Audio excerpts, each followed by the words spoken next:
Welcome, welcome. As people get on, we'll get started here in a few minutes. Got a packed day for you as people hop on. I got another screen going on because Mastermind's going on at the same time. I'm thinking I'm going to multitask and watch it. So if I seem distracted, it's because I got too many devices going on at one time. How's everybody doing today? Pretty good. Yeah? Anything exciting to share to get started? It's just been busy. Can't keep up my days. I don't even know what day today was. Was. You're already calling it over, huh? Yeah. Yes. Over. I thought You don't even know if the day's starting. You don't even know if the day's starting or ending at this point. No. We said this is going to be real conversations. That's how you're getting it started. Yeah. All right, here comes Sapana jumping on. All right, awesome. I'm glad you guys jump on here a little bit. We got enough to jump on and get started and provide you with. Here's our day, what it's going to look like.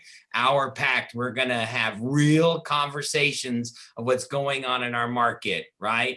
In today's market, which is a wild market, something people can say they've never seen before. If you go listen to, they understand what a shifting market and a competitive market is, but this is pretty wild. And then the second piece is we're going to do some awards and recognize people that are doing well. So Jamie and Sapana have come out of the chutes in 2021. They're rocking it. They're making more money than ever. And they're doing it with ease, right? Okay, cool. I didn't think they'd agree with the second part along the way. They at least make it look easy, right? They at least make it look easy. It looks easy. Sapana had a fun deal, and she would tell you that it wasn't with ease, and she was having so much fun with me. She brought me along on the wild journey too. I love it when you guys do that to me as you jump on. All right, so Jamie and Sapana, why don't we just start it off? For people who don't know you, have heard from you before, give us a little glimpse of yourself, a little bit about yourself, maybe a little bit about real estate, just to set the tone who you guys are. Do you want to start or do you want me to start? Me? Jamie, you came in first, so Jamie, you go first. All right. So before real estate, I was a senior tax analyst. Filed sales and use tax for corporate America for about 15 years. I wouldn't say it was, I initiated real estate while I was in college. Got some electives and then decided to go ahead and take the remainder of my real estate license classes, and then took my real estate license, which was in 2004. Went as part-time for about 4 years. Gary Stangeagle was my broker. So he is in our office currently.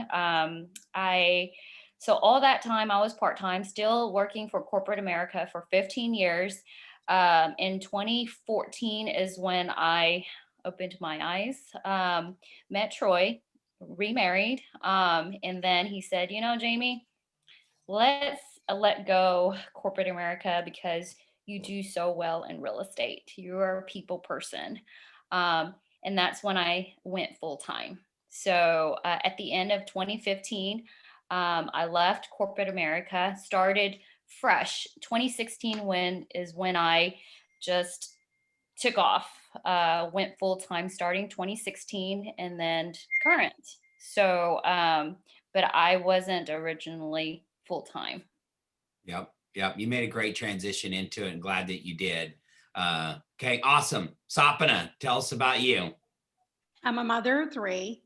I started my career as an accountant at Price Waterhouse. Then I went on to Enron for another decade. A total of 15 years, I was an accountant. And then when Enron went bankrupt, I was kind of lucky, and I worked for a company that was regulated by FERC. And about 3 years after bankruptcy, I decided I don't want to do this anymore. I don't want to be in the bankruptcy. I don't want to go with the new company. And I started a wedding planning business, which I've been doing for the past 18, 19 years. I'm still doing it. as soon as we get off the phone here, I'm going to be going to set up a wedding. And I got into real estate. Interesting facts. You did Nimesh's wedding. Yeah, and he was an amazing groom.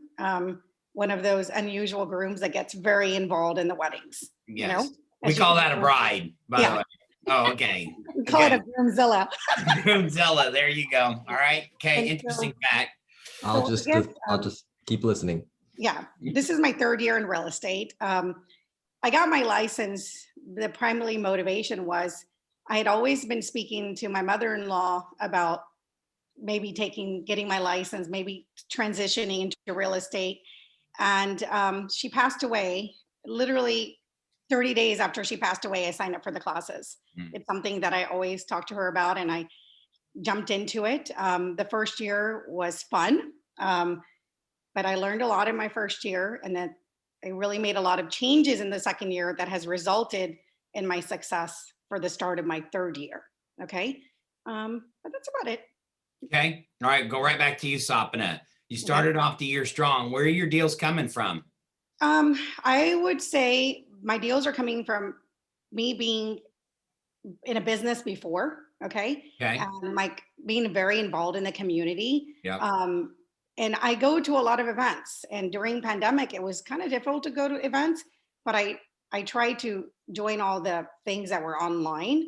And so I try to stay on top of mind with the people I know. Okay. I'm not good at some of the things that, you ask us to do, but I am good at. Yeah, we do. We ask you to call your sphere, and that's what stay top of mind with your sphere, and that's what you're doing. Yeah. So I'm kind of staying. I everywhere I go, I try to remind someone in a subtle way that I am in real estate if they don't already know it. So that's probably how. You're not trying, you are. Yeah. Yes. I am doing it. Yes, I'm not trying. I'm doing it. And I'm being very purposeful. I have not taken any rest time this year. Maybe when I had a couple of things I wasn't feeling well, I have gone strong to complete. Last year, I started about June, and I would like to finish this June. It's not going to happen. You're going to keep going. All right, Jamie, back to you. Where are your deals coming from today? Community involvement has always been my passion. I am on a lot of boards. I don't know if y'all know that I'm on the 134C, MUD 134C. I'm one of their director. I do participate in a lot of school events. I do sponsor and donate a lot. And to support the surrounding communities, local associations. And so they know me. My signs are all over the place. And I do market them very well. So I nurse them to death. And so the neighbors see the traffic that is going through. I just started doing this where I network with a lot of the business owners. And so if I make money, I want to make sure that they also make money. And so it's a team effort is how I feel. Yeah. And that's where I get my exposure from. All right. So the theme that I'm hearing for both of you, lead generating component, community involvement, being highly visible. Yes, we're going through COVID. If you have children, use those as lead generators too, in a good way, right? Being involved in the school and passionate about where you live and what you do, contacting other key influences in business. Just continue to remain top of mind with people in your sphere, your community where you live. Sounds simple, but pretty. Well, and it kills two birds with one stone, right? Because you're also being active in the community, right? So you're coming from contribution at the same time. It's like it's not like where you're directly asking for the business, yet as a form of lead generation, and the business is coming to you just because of your involvement in the community. Correct. What I heard from Jamie, though, she said she's passionate about it. So all she did was lean in and be very intent and purposeful. Actually, I heard that from Sapna as well. She was passionate about what she does and how she's serving the people, and she's just being very intentional with it. Correct. And you have to come from the heart, because I can read people, I mean, this career has given me the opportunity when you step in an interview, you know who you're facing, or who your gut feeling, basically, right? You know who you're talking to. You ask these important questions and everything like that. I can sense immediately who if it's going to be a deal that I'm like, oh my gosh, it's going to be hell, going through the whole process, or it's going to be easy because I know that I can train this seller or the buyer guidance, easily. So Well, let's move to the next question. Right back to you, Jamie. We know the deals and people, right, are a little bit of a challenge today of putting things together. What are you guys experiencing? Just shoot straight. What are you experiencing right now? gosh, my buyers are hitting really, it's tough for my buyers right now. Whether it's for resale or for new construction, it's pulling teeth. For new construction, you basically have to build that strong relationship from the beginning. And this doesn't happen overnight. Every relationship that I've created has, I guess, built for the last 5 years that I've been in full-time real estate. So and they know me so well that they're like, hey, Jamie, if anything falls through, they call me, right? If anything that I feel is a challenge, like right now, builders are only going, you must be on their waiting list, basically, because they only can sell 2 houses per month. And so if they're on a waiting list, they will be more hesitant, more giving to talk to you if you reach out to them and you tell them how desperate you are. But like I said, it has to be that relationship that you have built. On resale, same thing. Agents, I've worked with agents, same relationship. We network even before those listings come on board and come online. They tell me, I tell them, we sync together, and I let my buyers come in before it goes active. But that's the whole thing. Yeah, right So now. highly competitive, right? Getting in relationship with builders, vendors, your people as well. Who you co-op with matters, right? Correct. So don't show up in a negative force, because you're going to need to use your influence or your reputation later on. Absolutely. The agents that have been rough with me in the past, Yeah. oh, they're getting beaten. Yeah. No, I can yeah, tell you that. that's a reality. All right, Sapna, people and deals are a challenge today. You would agree with that, and I agree with you. And so what are you experiencing? So I would say some of the challenges I'm experiencing are like the sellers are wanting unrealistic prices for their home Okay. Okay. because they hear about things, what's going on in Austin. The buyers are having a hard time because some of the homes are not appraising. Okay. And I also have noticed at most of I went to 3 listing appointments last week. Every one of them was interviewing multiple people. Okay. Because there's just no listings out there. Everyone's out there trying to get listings. But I agree with Jamie, keeping those relationships with the other agents.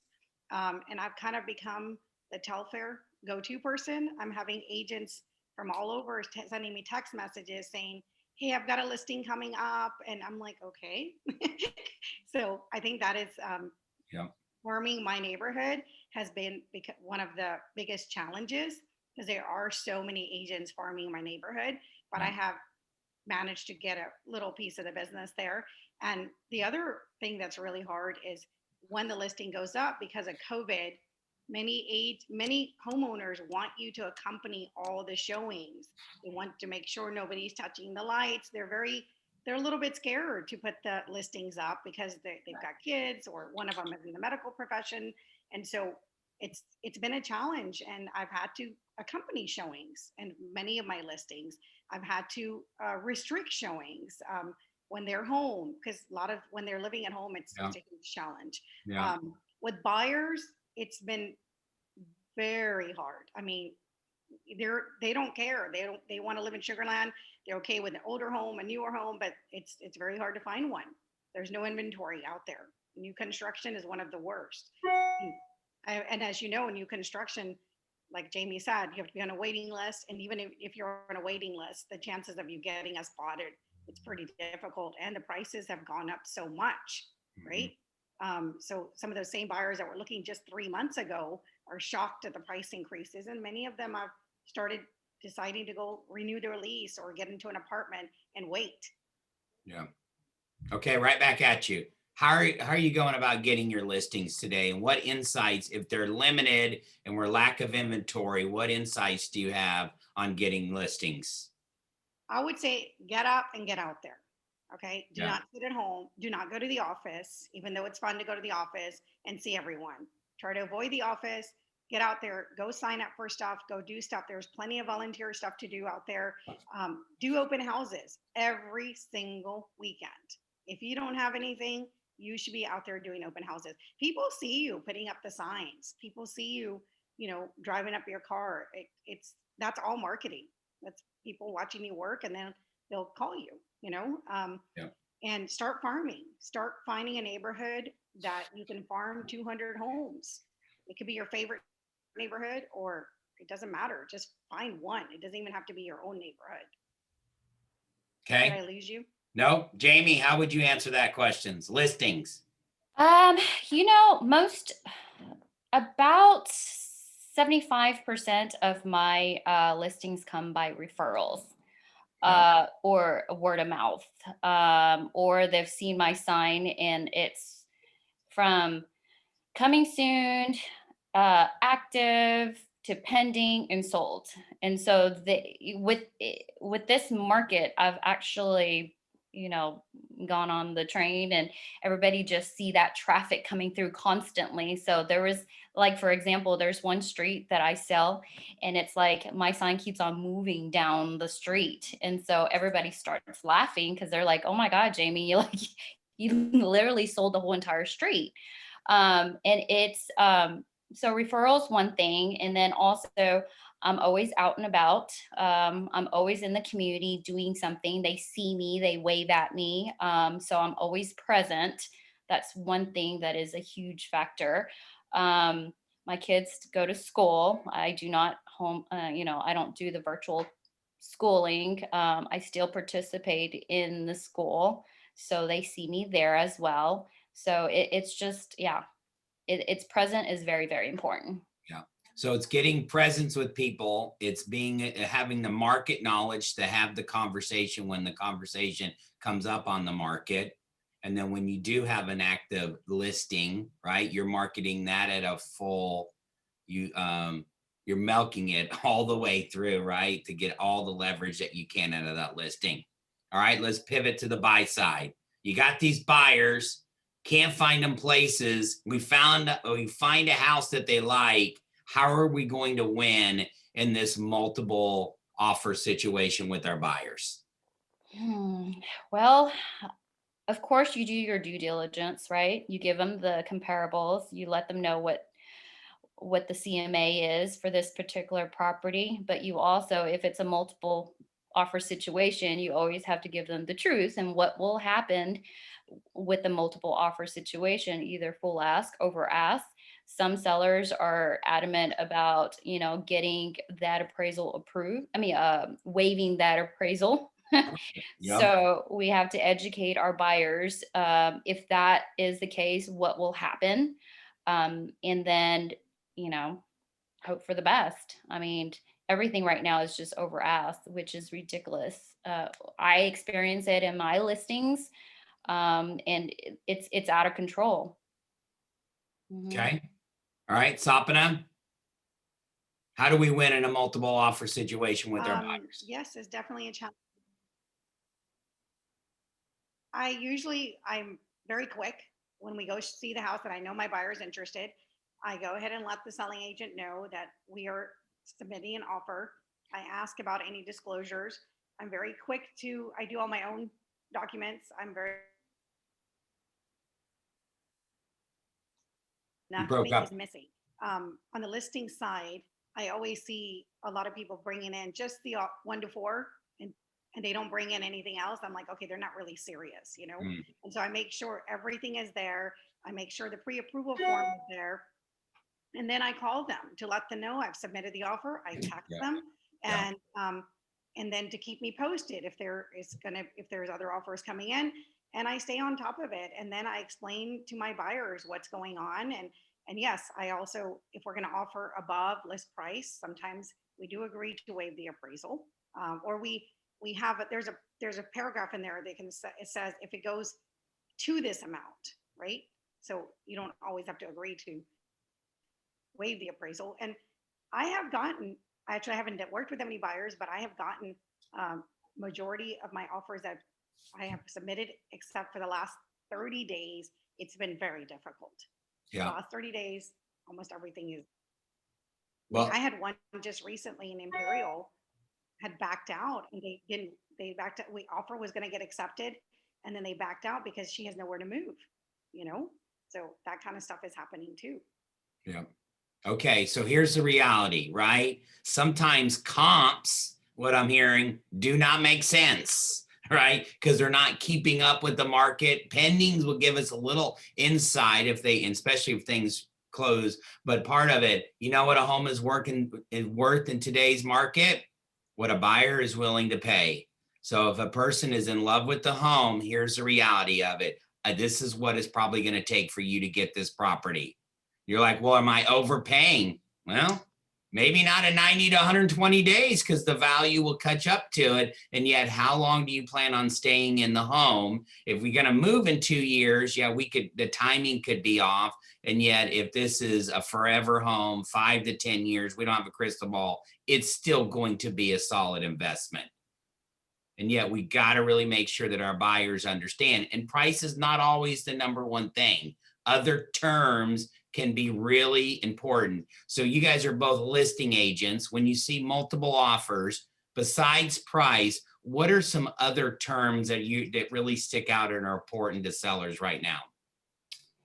Earnest money, option fee. Actually, option fee is the most important. I've Mhm. seen one that came in at 1,000, Mhm. and my seller was like, "Oh yeah, let's take that one." Yeah. And then I've also seen down payment. When the down payment is a large down payment and strong, we know that it's a very, very strong buyer, compared to one that is just doing the bare minimum of 3.5 to 5%. Okay. Okay. Sopana, what else? What are other than price, what other terms do you look for? What are some things that are enticing right now? Sometimes they have not just a pre-approval, they've been approved. They're ready to go. Mhm. Sometimes the agent calls so many times, you know that they're very motivated. They're not going to be backing out, Yeah. right? So that's a good one to pick. What else? They're, like I said, when their stuff is accurate, they're keeping in touch, they're in contact with you, they respond to you, you know the transaction is going to go smoothly and it's going to make it to close. Yeah. So those are some Yeah. other reasons. Lease backs, you've had cases of lease backs can be very enticing. There's another one too. So I got one offer yesterday, and the buyer is willing to pay owner title policy. Mhm. Yeah. Yeah. And So I other terms are important in price, right? So really pay attention to it. What Sopana is adamant about is when you send over an offer, make sure it's complete, it's done well, you know what the heck you're doing, it shows. And then don't just send it. We're following up consistently. You say, well, I'm bugging them. Doesn't matter. You are a fiduciary, but you're also communicating that listing agent. You're going to be on top of this. That's great advice. All right, here's the question to you. I might disagree or agree with this is, where's this market heading? What do you tell people when your clients ask that? It's not stopping. I agree with that. Yeah, Yeah. interest rates have gone up a little bit, but not much. yeah. Not really affecting it. But I do think towards the end of the year, we're going to see a little downturn. Why do you believe that? What indicators do you have? Well, I'm just looking at what bills are passing, and I think there's going to be inflation, and I think interest rates will go up, and I think the housing market could see a downturn. That'll be, hold on, that'll be an interesting take. I love Dale's take on this is, I've heard when inflation goes up, interest rates will will hang where they are. So that's a counter. It's like the kryptonite. Inflation goes up, interest rates stay down. We'll get a take from that on somebody who sees that. All right, Jamie, what else? Keep adding. Where's this going? You got clients to go, and I don't want to overpay. I want to time this just right. How do we answer that? I think it's going to continue to go up. I don't see a cap yet. I've spoken to several builders and they said that they still have more land to build. It's just the buyers are just way too many in order to catch up with the inventory that they have. Yep. So they even project that probably 2023 is when they'll see that slow. This is a few things that we know, right? I'm not an economics major, but I did study some economics in class. It's a supply and demand, right? And the demand is still great. I once said, like Sapane, yeah, I see this coming in the fourth quarter. I don't see any changes especially through another 12 months of what we're doing because of the demand of buyers. And we're also in a desirable location, right? People wanting to move to Texas.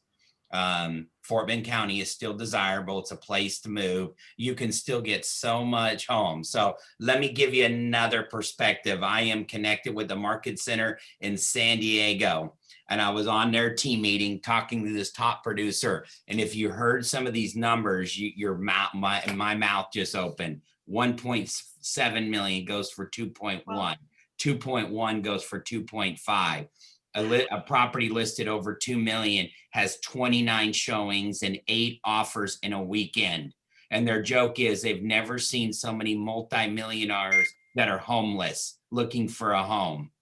And that is not changing even in that market. So we're hearing similars. Now, what they see in Southern California is people are moving from Northern California to San Diego, Chicago, New York, because they want to go to a warm climate. And that is an upper price point, and that is not changing. And they'll literally look at buyers and go, what is this home worth? What you're willing to pay? You were in your last home for 20 years. You plan on being in this home for another 20 years. We'd still believe it's a solid investment. What are you doing? And once you get beat out once, you taste it. Mm-hmm. Now, I put that in perspective. Why? We live in Houston. We don't normally see the huge increases in percentage. You're feeling it, but not like you're feeling in Austin, other parts of the country where they'll go 300,000 over ask price. That's just ridiculous, right? That's ridiculous. And yet we're solid. So even if we slow back, I just don't see the value of the property slipping back. It might be slight. Our sales could slow down, but I just don't see a drastic change on the price. Now that's my version studying this. Now, we don't have a crystal ball, right? We don't have a crystal ball, so we're not able to predict this. Something catastrophic could happen in our area. There's some things that could happen that could change all that. And I make sure that we net clients and people know that. I had a friend that reached out to me in a scenario. He has a rental property. He goes, I'm getting calls on it every day. We say, yep, we could sell your home. He goes, I think it's worth more than I really thought. Yep, that's the case. But I have a lease until the end of September. I said, wait till the end of December and then make a decision. And you're cash flowing. Just be patient. Because in 90 days, it might be worth more. So it's going to be an interesting ride, as Jamie was saying. And I have heard people saying, hold on to this for 2 years. Some professionals in economics as well. Okay, awesome. This is Real Conversations. Jamie, you and I what are you seeing in the new construction, especially when you can be real with this conversation, right? Because it's a little raw in your world. What are you seeing when it comes to salesperson, commissions, and you got a little fired up the other day, so you can share your fired up with the group. It's okay. Sure. So So the story is we executed a contract in January with a buyer. They were building from dirt. We noticed that there was an anchor in the middle of the lot. So we addressed that with the builder. They said that they were going to remove that anchor. What's an anchor if somebody doesn't know? It's a power anchor. So electrical power anchor that is anchored right into your lot. They have to anchor it somewhere, but they put it right in the middle of the lot. Yeah. Yep. And so we were at the mercy of CenterPoint, and with the storm and everything like that, it got pushed back. And so the builder got a little greedy. April came along, the anchor was not removed. And so they wanted to pull this lot away from my buyer. So I fought. I fought really hard. I had to bring Andy and Chad along my journey to fight. And we went all the way up to the top of the builder's management in order to see what we can do to save this deal. They did give us another lot optioned, but that was also taken away from us. And then we fought again to get that back. And then, but the end result is I did get my buyer what they wanted. It did cost them a little bit more, but a better lot, but we did pursue it, and we are under contract we are still in continuously contract with them, with the builder. I was very hurt through the whole entire process because I got very emotional in that, just because I didn't think it was fair. The builders see it as a value. So because they couldn't break ground, every day that they lose on not building ground, breaking ground, is money loss, is how they see it. And so it didn't mean anything to them unless you went in there and you fought really hard for it and you gave them your justice of why your buyer should keep this lot. Yeah, that's vulnerable. The key thing you need to hear is Jamie had a key relationship with the salesperson who was also fighting on her behalf too, Correct. right? Yeah. And just so you know, there is some builders right now who do not value our relationship with them. Do not be surprised. We're seeing that commission reduction, right? There's particular builders as well. Now, all I say to that is they better be very careful, because this will all catch back up again, and then they'll be begging for us to come back to them. But your top builders still value the relationship. Just be leery. You're going to see 2%, 1.5% on some of these builders. Just kind of file that away, right? Just know that it's coming. Yeah. We might have to get a little creative on our end. And just to know that, like Chad was saying, that builder relationship, that salesperson that you work with, you have to build that strong relationship. I don't think I would have gotten this to get approved had I not built that relationship with the sales guy. Yep. Yeah. Yep. So he fought with me. Yep. Correct. Yeah, and you just use any leverage at your disposal that you could. He almost lost his job too. Wow. Wow. I know. Wow. So Well, that's awesome. Okay, what's the one thing we're wrapping up here? What's the one thing you want to leave the group with? Maybe something I asked or something that you're really passionate about you want the group to hear? do the best you can. I mean, I think why I feel like I succeeded in this business is relationship, passion of what I do. I love selling real estate. I love helping people. I love setting goals. And it's really helping people. Yeah. And making sure that they get into a home that they want, and they beat whoever that they're against. Yep. Yep. Okay. Sapana, what's your one piece of advice? Say, get out there. The business is out there. Don't sit around. Call people. Go to events. The way I look at it is, in my mind, I feel like it's going to be going down at the end of the year. But I just want to keep going until I hit my goal. And when I need motivation, and sometimes I'm a little down because some of the deals are rough, I Yeah. just go to the office. I say hello to Chad, to Nimesh, whoever's around, get my motivation back and go back home and start working. I'm Yeah. at home right now. My kids are home. I have nowhere to work except a little corner in my bedroom, but I'm doing it, and I'm trying not to get caught up in some of these deals that kind of get you down. Okay. And just go to the next one. I went to 3 listing appointments, like I said last week, and I still haven't heard from them, which, you know, there's just lots of competition out there. That's Yep. okay. Go find 3 other people to go talk to, right? Yep. Yeah. Yep.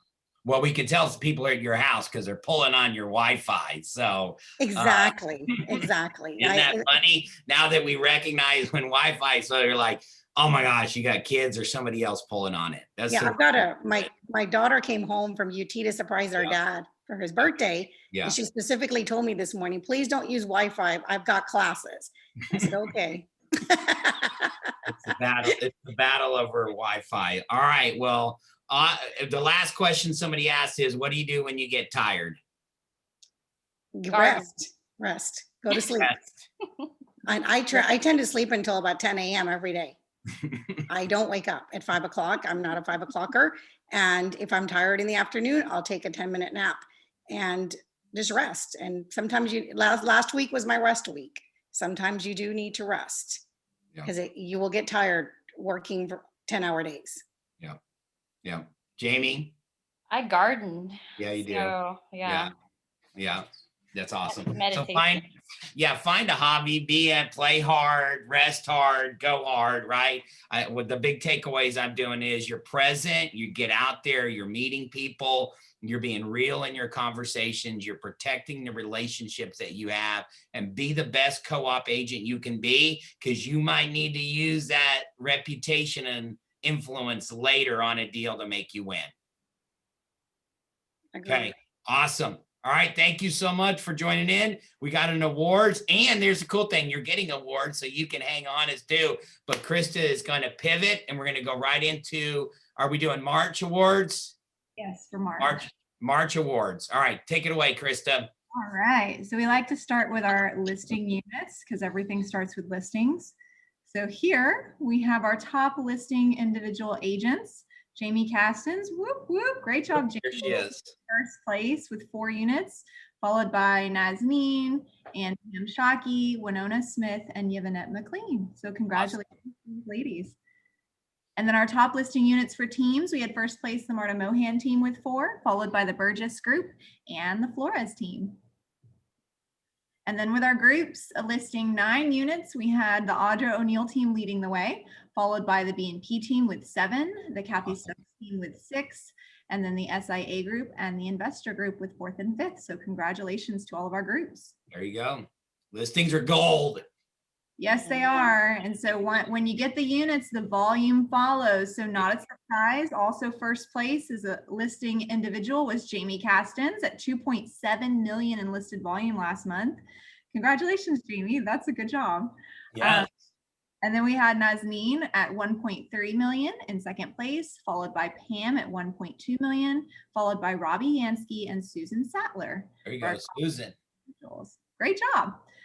And then our top listing teams in volume, we had, again, the Marta Mohan team in first with 1.5 million, followed by the Burgess group and the Diaz team. And then our top listing groups with 4.2 million in listed volume, the Audra O'Neill team in first place, followed by Kathy Stubbs team at 3.3 million, the B&P team with 3.2 million, and then the investor group and the SIA group to round out our groups. So great job to all of our listing agents. At the end of the awards, I might go over just a few market numbers if you don't mind, Chad, just to share what that looks like in the market. And you'll see why this is so important for these listing agents. And then here we want to move to our closed units, because if you're taking the listings, the goal is to sell them. So here we go. In first place, Sapna, congratulations. Closed units was 7 last month, followed closely 7 by Jamie. Wow. And Kareen and Sahar tied with 6 closed units. And then in third place, 4-way tie with Angela McDaniel, Carla Menegas, Robbie Yansky, and Brandy Zimos with 5. Wow. Individuals, that's a lot of units. That's why Sapna had to take a 10-minute nap. That's right. For our teams, we had the Diaz team with 11 closed units, followed by the Lone Star team and the Marta Mohan team. So congratulations to our teams. And then in first place for our groups with a whopping, drum roll please, 25 closed units in the month Wow. of March, the Wow. B&P team, followed by the SIA group with 17, the Wow. Audra O'Neill team with 16, Wow. the investor group with 14, and the Kathy Stubbs team with 11. Wow. So these teams are seeing a lot of closings. That's a lot of work. So great job to all of our Yes. top. That's incredible. Moving on to our individual closed volume, we had Nazneen Danani leading the way with 4.8 million in closed volume, followed by Gloria Ilachanwu with 2.9 million, Wow, Sahar Gloria. Khatib with 2.3 million, Sapna Patel with 2.2 million, way to go Sapna, and Jamie Castens with 1.6 million. There So you go. congratulations to all of our top individuals, lovely ladies. And then we have our top teams for closed volume. The home coach group in first place with 1.9 million, that's CW and Ann Ross, followed by the Marta Mohan team with 1.4 million. And then third place, Sharon P. Realty Group. So congratulations to our top teams. And then our top closed volume, I bet you're curious to hear this with all those units. The B&P team with first place with 7.7 million in adjusted closed volume, followed by the Audra O'Neill team with 5.7 million, and the Kathy Stubbs team with 5 million, the investor group with 2.9 million, and the SIA group with 2.8 million. And reminder, adjusted closed volume is based on 3% commission, so it is adjusted for concessions and bonuses. That's just a month. That's just 1 month. That's right. Wow, That's not the quarter. That's the month. So then here, one of my favorite slides to highlight is our Triple Crown Award winners. To win a Triple Crown, you have to be an individual agent and you have to close 3 or more transactions in a month, not leases, closings. And so we had, how many is this? We had 13 individuals that closed 3 or more homes last month. Joyce Castillo, Corrine D'Souza, Nazneen, Sahar Khatib, LaShamber Ewing, Melanie Horn, Lisa Wilson Juarez, Gloria Ilachanwu, Robbie Yansky, Jamie Castens, Angela McDaniel, Sapna Patel, and Abish Sadwani. Awesome work. So congratulations to our top individuals winning the Triple Crown. Lisa's a new face in that group. Good job, Lisa. Yeah, it's always exciting to see the new faces on that slide. Absolutely. And also we like to celebrate our Kellerversaries. So these are agents that have, we know that you can decide to do business anywhere, and we are so honored and privileged that you continue to choose business with us.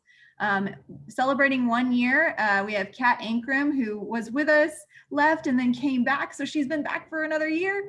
May Fong, Jeslie Hinajosa, Kizzy Laborde, Denise Parrish Bray, Daphne Winters celebrating 1 year.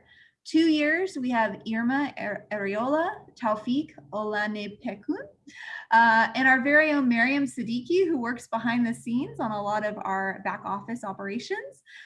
We have Viril Thakar and Akil Verk. Congratulations on 2 years. Celebrating 3 years, we got Brandon Hood, Barry Donaldson, Ken Farley, Jeanette King, Anand Malik, Carla Menegas, and Taka Valentine. Celebrating 4 years, we have Kwame Cyrus, Gloria Ilachanwu, Melody Irvin. 5 years, we have David and Diana Barnett, Angie Farish, Barbara Palmer. 6 years, we have Theo Gaitaneros, Mona Parikh, Tara Flores. 7 years, our very own Jamie Castens. Can you believe it's been 7 years, Jamie? Yes. That's awesome. Like yesterday. That time flies, I tell you what. And then 8 years, we have Noemi Gavia and Carol Smith on the Butch Watterson team. And then celebrating 10 years, we have Bernadette James.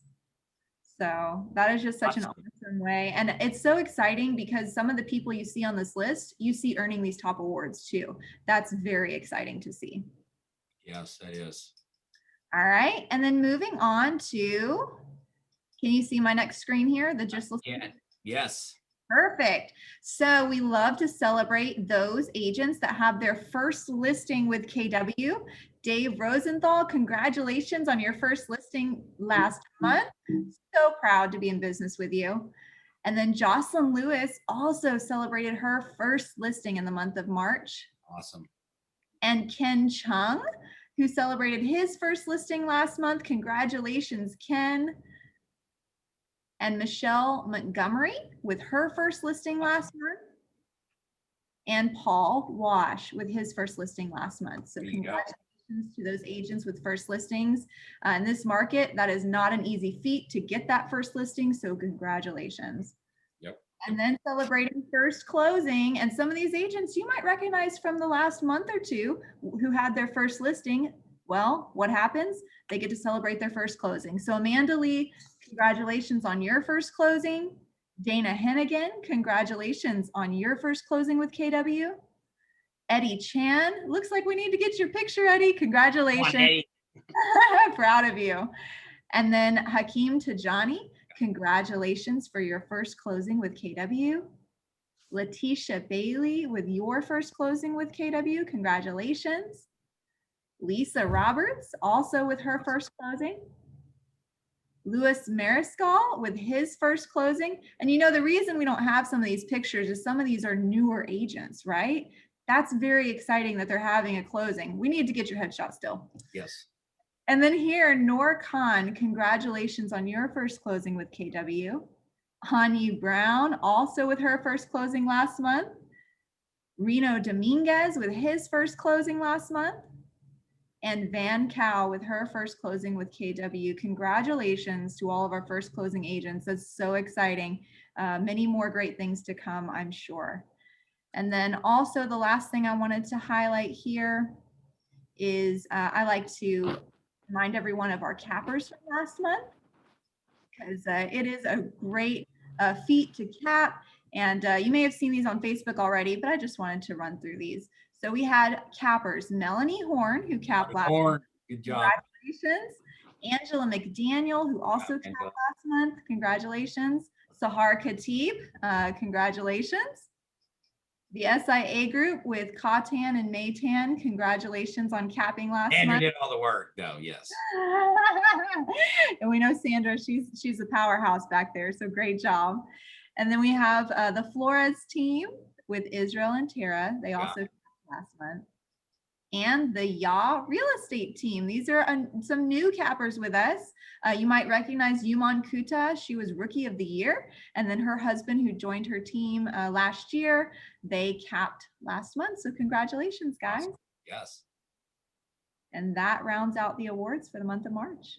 Awesome. You went through that really quick along the way. All right, let's pivot a little bit. Good job. Congratulations, everyone. We'll post that on social media so you can use that as well. Judy Day is asked to come on and speak. She's running for being a school board member. So Judy, Can I tell introduce us a few things and take your little bit of 2 to 3 minutes Yeah, and can I tell us why introduce you're her? running. Yeah, it's Sapana. Go ahead. Yes. Okay, I'd like to introduce Judy Day. She's an agent in our office. She's running for Fort Bend ISD School Board Position 2. She's number 3 on the ballot. She has served on many community, especially school issues. I met her at the PTO at Fort Settlement Middle School. She's very dedicated to community. She's not political. She has no political agenda. She just knows how to get things done, and she wants to volunteer. The time is right. I would like to introduce Judy. Judy. Yes. Go for Hi, it. everyone. Can you hear me? Yeah. This is Judy Day. I'm an agent, and I want to thank Chad for being very patient with me. I've been with office for a long time, but I didn't really sell many houses because I spent so many time volunteer at school. For the past 4 years, I spent around 500 hours per year in Fort Bend ISD. I volunteer on campus and follow the school board meetings. But this is a critical time for Fort Bend ISD. I know a lot of people move here because of the schools, and it's really important for everyone, for your business, for your family, for your property value, for everything to keep Fort Bend ISD to strong. So I decided to run because the current board member, after 9 years serving on the board, she decided to retire, and she encouraged me and endorsed me to run for this position. So please come out to vote, and I hope I can have your support. And also we have another agent, David Rosenthal. He's one of the current board member, and he is also supporting and endorsing me. So I hope everyone can waiting to learn more about me, Judy Day, I will post on our closed group all the information. Please reach out to me if you have questions, and please come out to vote for me. Thank you.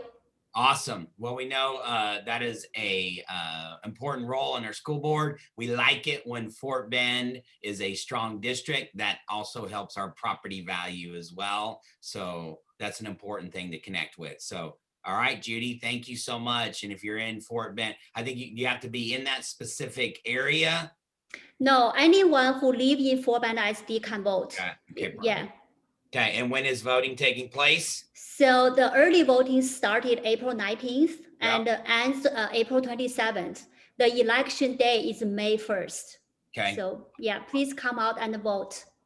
Okay. Awesome. All right. Good to know. All right. Thank you so much. All right. Let's jump ahead in our partners. Hang along with us. Don't kick off a little bit.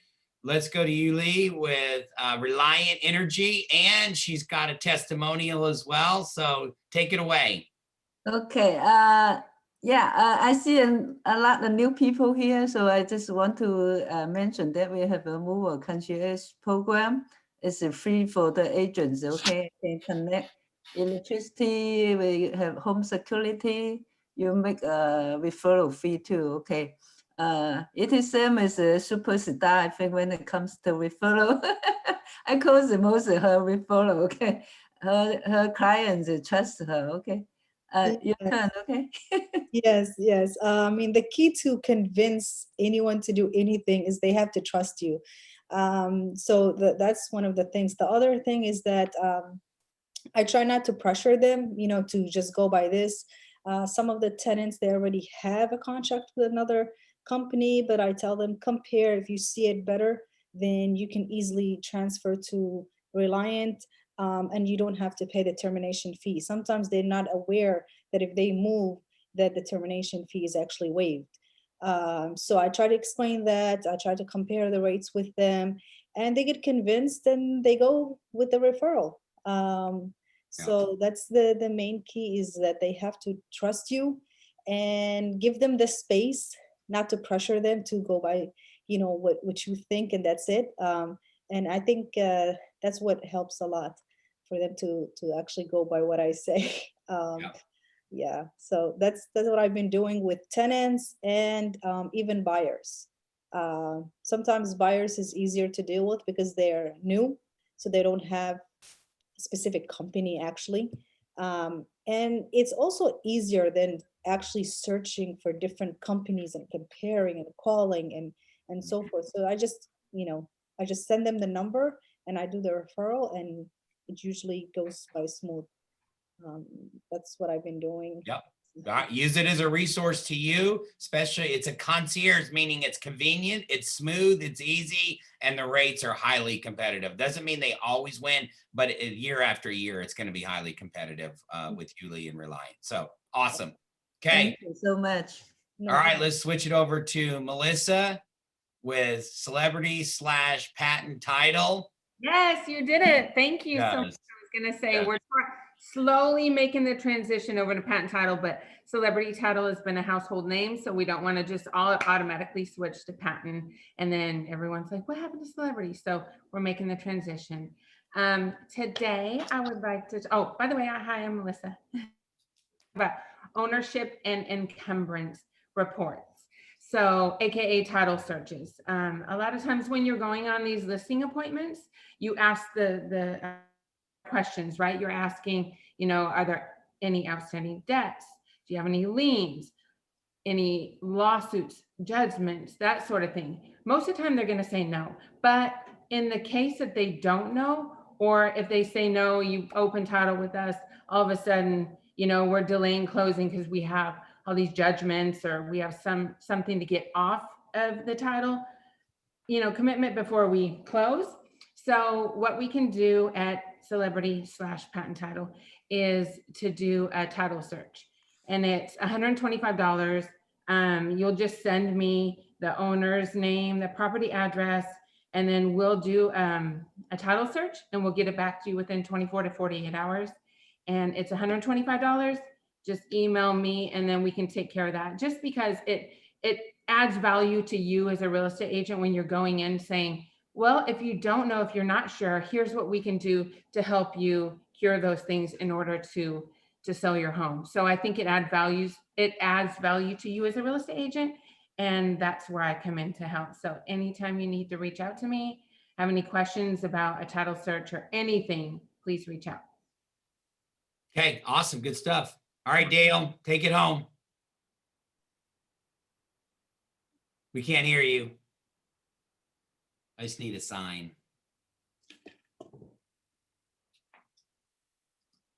You gotta take it off. Yeah, there you go. There's your sign. Show it again, Krista. There you go.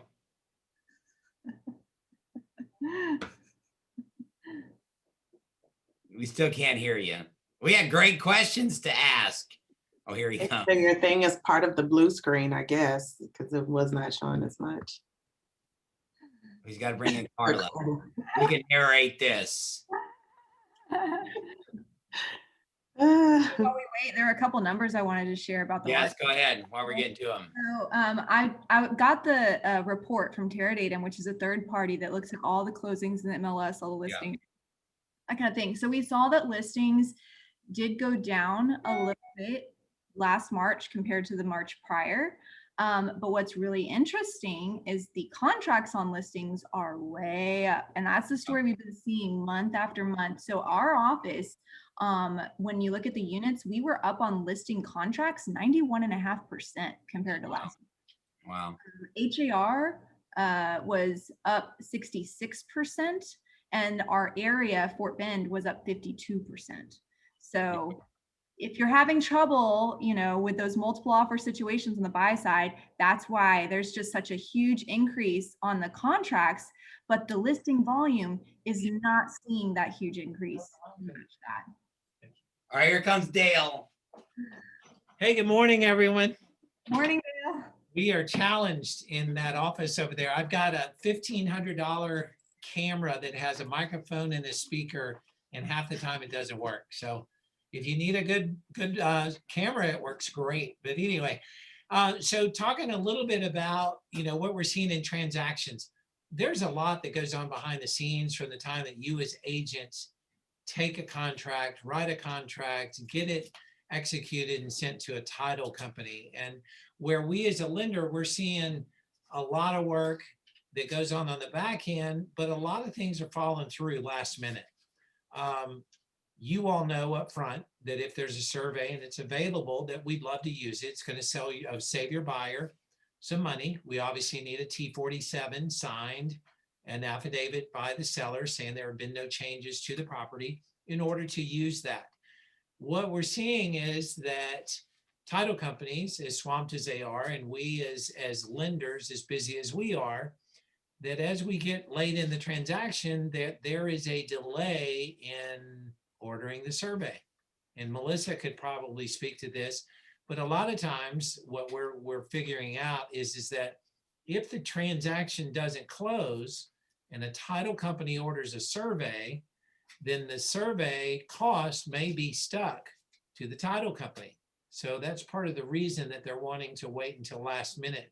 We're also seeing that a lot of the homeowners associations are requiring payment up front before they will send out their information for resale certificates.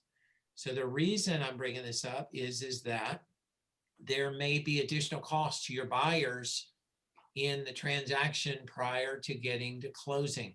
Some title companies will go ahead and cover the HOA and put it on the settlement, on the CD for the buyer to pay, but sometimes they're required that it's paid up front. So don't let that be a last minute item that we're waiting. So these HOA companies and the management companies have figured out that they can make a lot of money on these resale certificates and getting your HOA docs. So what's happening is if it's last minute, the cost of those docs could go anywhere from $200 to $450 if you need them on a rush. And who's going to pay for that? It's going to be passed on to the buyer in most cases, unless it's been negotiated that the seller is going to pick up those costs.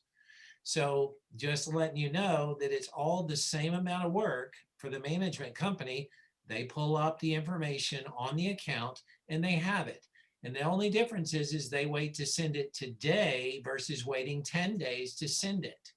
So be on top of title companies, or make certain that you're checking in as an agent throughout the transaction to know that there's not going to be any hiccups. We're already experiencing some appraisals are taking up to 3 weeks.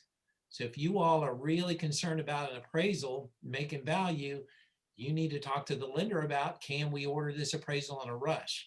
It'd be awful for an appraisal to be the item, or any of these to be what's holding up your transaction. That's all I've got. Any questions, please let me know. All right. Thank you, Chad. Thank you. Thank you. Yes, here's my computer. Thank you. I didn't touch anything. He didn't. He did good. All right. I appreciate you guys joining us today. Thank you so much for Sapna and Jamie for sharing your insights as well. Congratulations on the awards. Let's keep going strong. There's opportunity in any market, right? Go be present. Go make relationships and get in front of people. Have a great day.